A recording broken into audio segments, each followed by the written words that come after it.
بسم الله الرحمن الرحيم سال سائل بعذاب واقع للكافرين ليس له دافع من الله ذي المعارج تعرج الملائكة والروح إليه في يوم كان مقداره 50,000 سنة فاصبر صبرا جميلا إنهم يرونه بعيدا ونراه قريبا يوم تكون السماء كالمهل وتكون الجبال كالعهن ولا يسأل حميم حميما يبصرونهم يود المجرم لو يفتدي من عذاب يومئذ ببنيه وصاحبته وأخيه وفصيلته التي تؤويه ومن في الأرض جميعا ثم ينجيه كلا إنها لظى نزاعة للشوى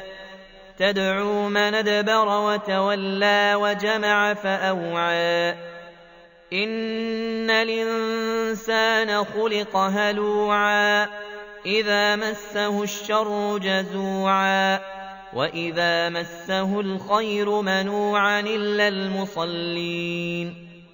الذين هم على صلاتهم دائمون والذين في أموالهم حق معلوم للسائل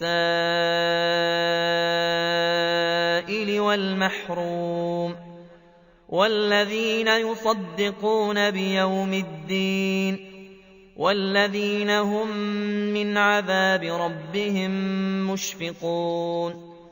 إن عذاب ربهم غير مامون والذين هم لفروجهم حافظون إلا على أزواجهم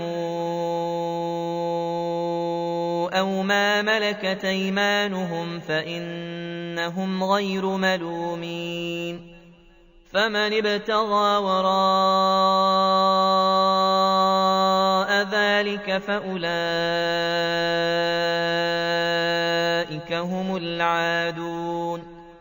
والذين هم لأماناتهم وعهدهم راعون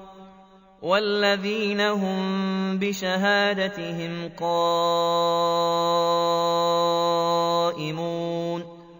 والذين هم على صلاتهم يحافظون أولئك في جنات مكرمون فما للذين كفروا قبلك مهطعين عن اليمين وعن الشمال عزين